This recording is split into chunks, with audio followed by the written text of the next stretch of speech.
La furgoneta fue encontrada sola, sin señales evidentes de violencia, pero con una sensación pesada de ausencia.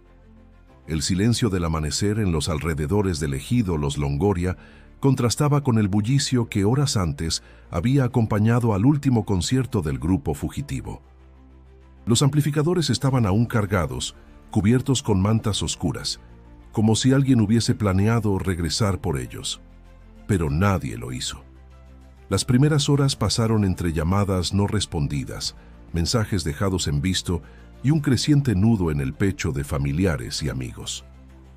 El grupo fugitivo, conocido por su carisma en escena y su conexión con la gente del norte del país, había desaparecido sin dejar rastro. ¿Quieres seguir esta historia real y sus actualizaciones? Suscríbete al canal ahora y activa la campanita. Eran 5 los integrantes: Adrián, el vocalista y líder del grupo; Iván, guitarrista; Manuel, bajista; Hugo, el baterista; y Leo, encargado de logística. Venían de una gira exitosa por Coahuila, y su presentación en Reynosa prometía ser uno de los momentos cumbre del tour. Las redes sociales mostraban sonrisas, fotos con fans, una energía vibrante que hacía más incomprensible lo que vendría después. La madrugada posterior al concierto fue la última vez que se supo de ellos. La furgoneta fue hallada a la entrada del ejido, cerrada, sin signos visibles de lucha. Adentro, sus pertenencias personales seguían intactas: mochilas, instrumentos, incluso los celulares de 2 de los integrantes, descargados, pero sin ninguna pista sobre su paradero. Elvira Ramírez, vocera del colectivo Buscando tus Pasos, fue una de las primeras en reaccionar. Nos avisaron las familias esa misma mañana. Nos movilizamos de inmediato, declaró. La organización ya tenía experiencia en casos similares, pero había algo distinto en este. Se trataba de un grupo muy visible, muy querido. La respuesta debía ser proporcional, añadió. La Comisión Estatal de Búsqueda se sumó a los esfuerzos. Se organizaron brigadas en coordinación con las familias, quienes desde el primer minuto lideraron las acciones de rastreo. Se recorrieron caminos de terracería, zonas de cultivo, barrancos escondidos entre los matorrales del ejido. La esperanza era encontrar algo, cualquier indicio.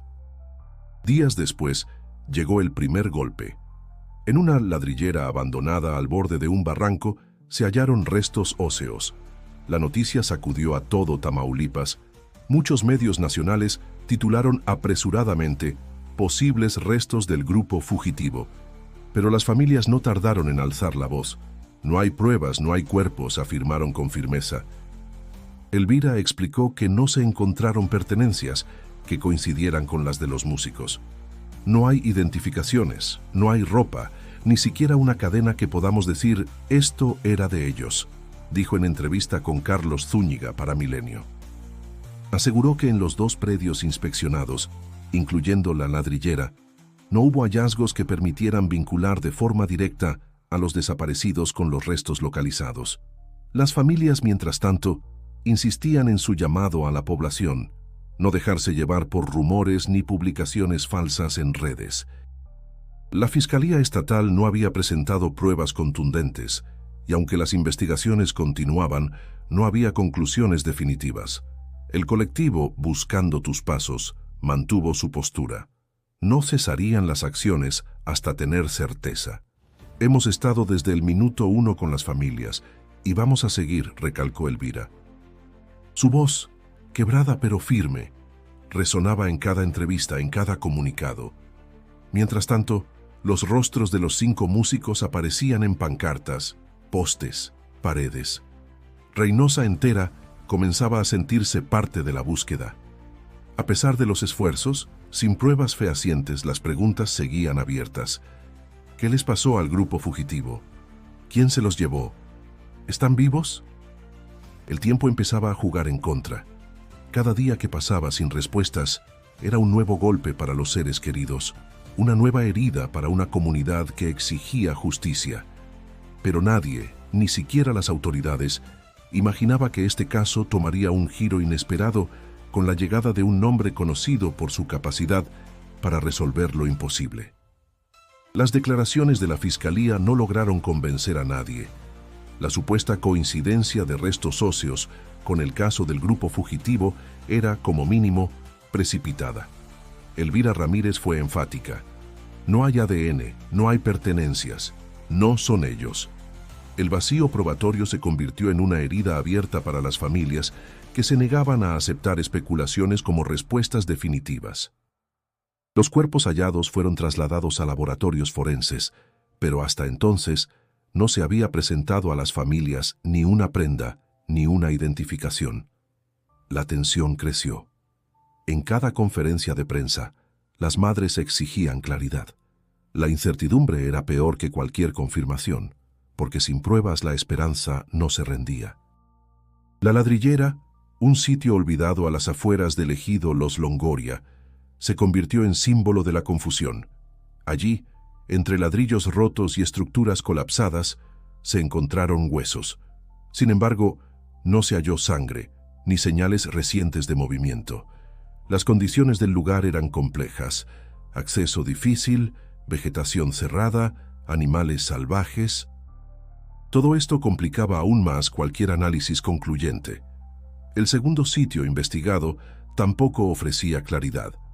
También en la zona del ejido, cerca de un canal seco, se registró otro hallazgo de restos, pero nuevamente sin elementos que los vincularan con los músicos.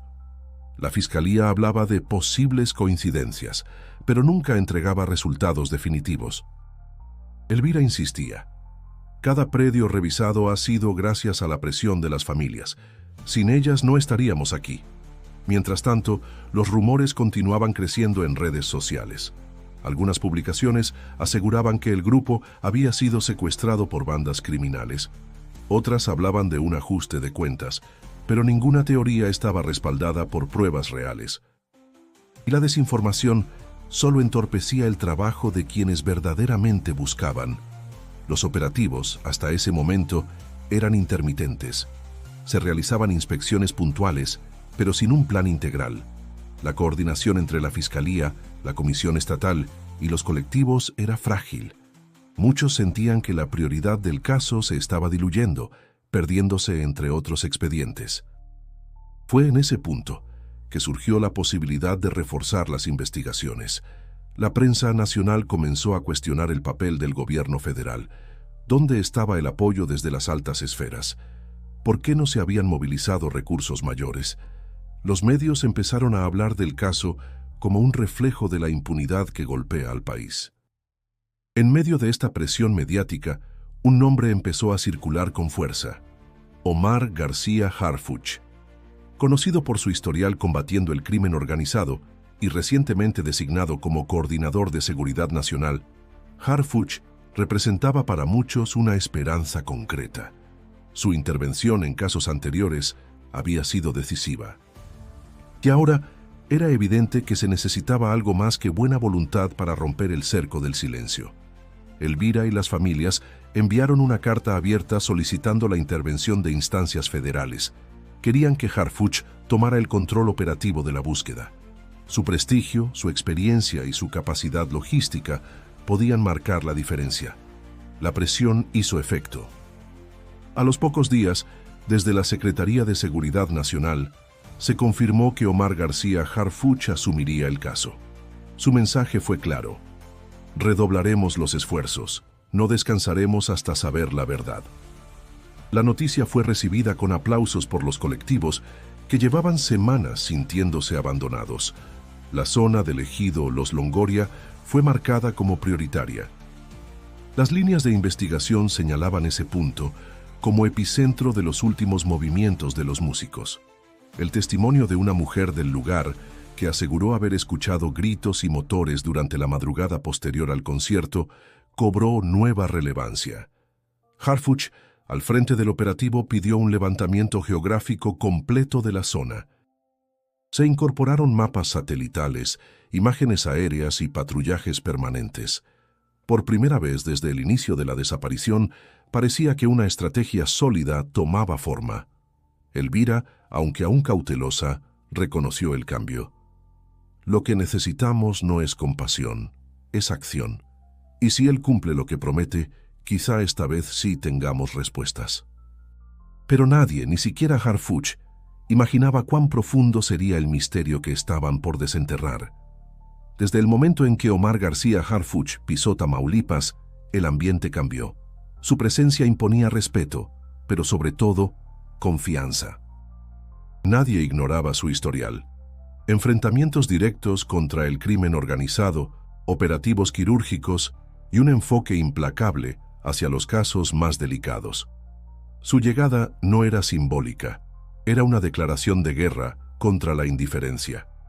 Lo primero que ordenó fue una evaluación táctica de los puntos críticos. Se reactivaron los operativos en el ejido Los Longoria con tecnología avanzada. Drones de reconocimiento térmico, equipos caninos, vehículos todoterreno. La búsqueda ya no era dispersa ni improvisada. Ahora había un centro de mando, rutas trazadas, horarios definidos y objetivos precisos. Los colectivos que durante semanas se habían sentido ignorados, ahora eran escuchados. Harfuch se reunió personalmente con Elvira Ramírez y los familiares. No hubo promesas vacías, solo una afirmación: vamos a encontrarles y no vamos a detenernos hasta lograrlo. La colaboración entre instituciones también dio un giro. La Fiscalía Estatal, la Comisión Nacional de Búsqueda y la Guardia Nacional comenzaron a trabajar bajo una misma directriz. Por primera vez, los esfuerzos no se duplicaban ni competían entre sí. Harfuch designó un equipo especial para coordinar cada paso, cada hallazgo, cada informe. Poco a poco, los frutos empezaron a surgir.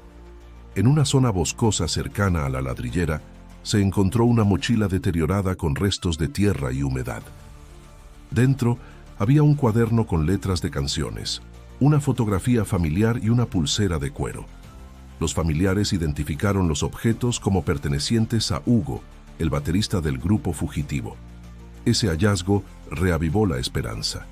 La mochila fue sometida a análisis forense y se confirmó la presencia de ADN coincidente. Ya no eran suposiciones, era evidencia. Esa misma semana, un nuevo testimonio cambió el rumbo de la investigación. Una vecina del ejido, anciana y conocida por todos, rompió el silencio. Relató que la noche del concierto escuchó ruidos inusuales cerca del camino viejo que conecta con un rancho abandonado. Eran como motores, luego gritos y después solo silencio, dijo entre lágrimas. La información fue corroborada por un joven trabajador agrícola que días después del evento notó movimientos extraños en esa misma área. Dijo haber visto luces en la madrugada y escuchado voces apagadas. Aunque tuvo miedo de hablar, ahora, con Harfuch al mando, se animó a declarar formalmente. Con estas nuevas pistas, el operativo se concentró en ese perímetro. Se revisaron estructuras ocultas entre la maleza, pozos tapados y construcciones abandonadas. Fue entonces cuando otro equipo localizó restos textiles enterrados parcialmente en una zanja. La prenda, una camisa con bordados característicos del grupo, fue también reconocida por los familiares. Todo indicaba que los músicos habían pasado por esa zona. Las piezas comenzaban a encajar, pero la historia aún no tenía un cuerpo. Harfuch, consciente de la fragilidad emocional de las familias, fue claro: tenemos que actuar con precisión. No podemos permitir otro error. Los medios, que antes especulaban sin rumbo, comenzaron a reconocer el cambio. La cobertura se volvió más seria, más cuidadosa. Ya no se trataba de alimentar el morbo, sino de seguir el avance de una búsqueda que finalmente tenía dirección. Elvira Ramírez se mostró más firme que nunca. Sabíamos que no estaban en los lugares donde nos dijeron antes. Lo sentimos. Ahora sí, se está trabajando como debe ser. La confianza no era total, pero sí evidente. Había avances, había comunicación, había respeto por el dolor. Durante una conferencia breve, Harfuch anunció: este no será un caso más. Estamos cerca de descubrir la verdad, y será una verdad con justicia. Sus palabras no eran grandilocuentes, eran precisas. En el rostro de los familiares, por primera vez, se notaba un atisbo de alivio. La siguiente etapa de la operación estaba por comenzar, con más datos, más pistas, más convicción. pero también con más preguntas. ¿Quién los llevó? ¿Por qué? Y lo más importante, ¿están vivos? La noche cayó con una tensión distinta. El equipo de búsqueda había ampliado su perímetro, guiado por los nuevos testimonios y el análisis de rutas de escape cercanas al ejido. Fue entonces cuando se recibió una llamada anónima. La voz entrecortada y nerviosa dijo solo esto: «Siguen vivos, pero no por mucho tiempo. Están cerca del río». Luego silencio. Harfuch ordenó verificar la veracidad de la llamada sin divulgar detalles al público. Si era cierta, cada segundo contaba. La zona indicada estaba a varios kilómetros del último hallazgo, pero conectada por caminos rurales poco transitados. Inmediatamente se movilizó un escuadrón con drones térmicos y cámaras infrarrojas. La búsqueda aérea reveló algo inusual: una estructura pequeña, aislada entre árboles densos y fuera de los registros catastrales. Al aproximarse, encontraron una cabaña rústica, aparentemente abandonada. Sin embargo, los indicios dentro eran recientes: latas de comida abiertas, mantas usadas, colillas de cigarro, marcas de pisadas frescas. El ambiente olía a encierro, a miedo. No había nadie en el lugar, pero sí evidencias de que alguien había estado allí hasta hacía muy poco.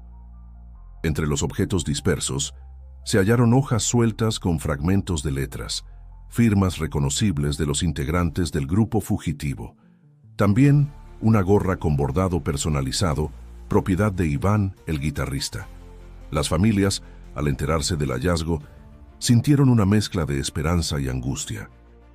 «Eso confirma que estuvieron ahí, que tal vez aún están vivos», dijo entre lágrimas la madre de Leo. Mientras tanto, Elvira Ramírez mantenía la calma. «Nos acercamos. No es momento de aflojar». En paralelo, los familiares publicaron cartas abiertas que se viralizaron en redes. En ellas pedían humanidad, sensibilidad, justicia. Hablaban de los cumpleaños perdidos, de los abrazos ausentes, de la música que había dejado de sonar. Esos mensajes conmovieron al país. En plazas de Tamaulipas comenzaron a organizarse vigilias. Las velas encendidas eran más que símbolo de espera, eran una exigencia de vida. Los medios nacionales ahora cubrían el caso con respeto. «¿Dónde están los fugitivos?», se convirtió en titular constante. Programas de radio y televisión retomaban sus canciones. Cada verso ahora tenía otro significado. La gente coreaba no solo por amor al arte, sino por deseo de justicia. En medio de esta ola de empatía, Harfuch convocó a una reunión privada con las familias. No dio detalles específicos, pero les aseguró que se estaba cerca, que lo que habían descubierto era valioso, que no permitiría que el caso quedara impune. Los abrazos en esa sala dijeron más que las palabras, pero aún faltaba una pieza clave. Una confesión inesperada rompió el ritmo de la investigación. Un detenido en Nuevo Laredo, arrestado por un caso no relacionado, mencionó a los músicos durante un interrogatorio. Dijo que los habían retenido temporalmente en una zona de paso, usados como garantía en una negociación que no se concretó. Aunque su testimonio requería verificación, aportó un dato crucial: un mapa con rutas rurales utilizadas por grupos delictivos en la región. Harfuch recibió el informe y lo analizó personalmente. El mapa señalaba un sector del río San Juan, área que hasta entonces no había sido registrada.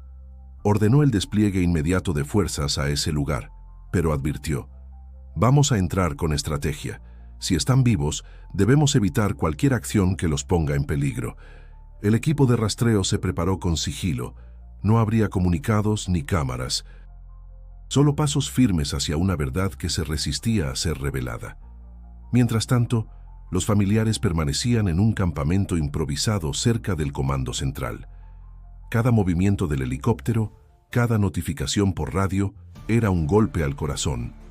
Pero nadie se retiró. Nadie perdió la fe. Y aunque la oscuridad persistía en muchos rincones del caso, la cabaña, el mapa y los rastros encontrados indicaban una sola cosa: algo estaba por cambiar. El sol apenas se asomaba cuando el equipo táctico inició el avance hacia la zona marcada en el mapa. El margen del río San Juan estaba cubierto por maleza espesa y el terreno, irregular y húmedo, dificultaba el paso. Pero la determinación superaba cualquier obstáculo. Nadie hablaba. Todos sabían que ese podía ser el momento decisivo. Después de casi una hora de rastreo silencioso, uno de los agentes dio la señal. Entre arbustos aplastados y ramas partidas, descubrieron un acceso semioculto hacia una especie de madriguera subterránea, improvisada con lonas, tablas y sacos.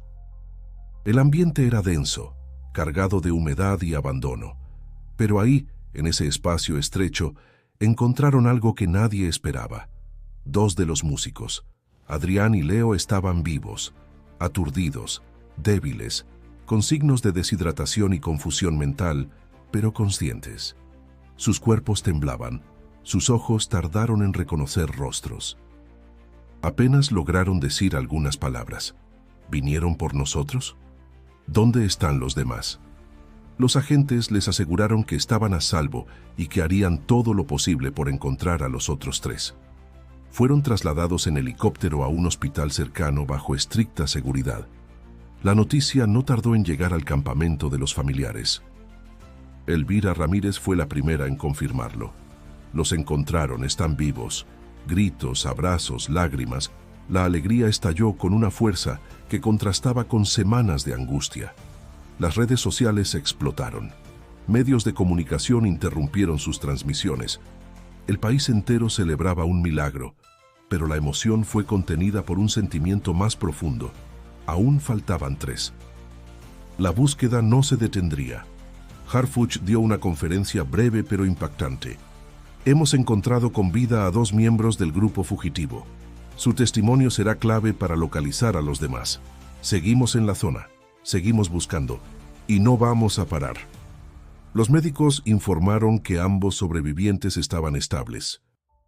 Habían sido alimentados ocasionalmente y, según sus propias palabras, mantenidos con vida, porque alguien tenía planes. No sabían dónde estaban los otros. Habían sido separados días antes, sin explicación.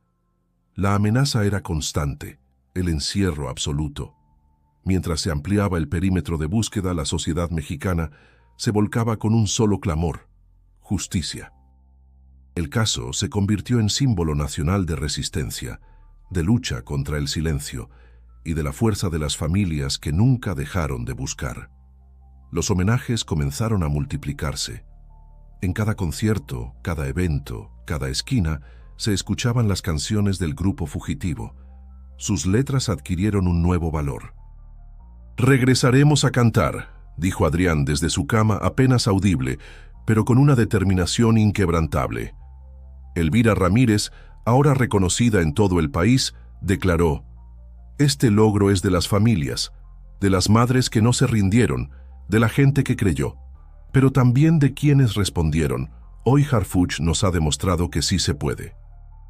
El funcionario, visiblemente conmovido, pidió a la Cámara de Diputados acelerar la aprobación de la llamada Ley de Búsqueda con Dignidad, una propuesta para garantizar recursos, equipos y derechos a las familias de personas desaparecidas. «Nunca más solos», afirmó en su discurso. En una carta conjunta, los 2 músicos rescatados agradecieron a sus seres queridos, a los colectivos y al país entero. «Estuvimos en la oscuridad, pero nos encontraron. No sabemos por qué sobrevivimos, pero sí sabemos para qué, para seguir cantando y para ayudar a encontrar a todos los que aún faltan». La búsqueda de los 3 restantes continúa, ahora con más pistas, más fuerza y más ojos puestos en el caso. Pero algo ya había cambiado para siempre. La música, el amor y la fe de una comunidad habían logrado lo imposible. ¿Te conmovió esta historia real de lucha y esperanza? Suscríbete ahora y no te pierdas el siguiente capítulo de México Real. Haz clic en el video que ves en pantalla y continúa descubriendo historias que merecen ser contadas.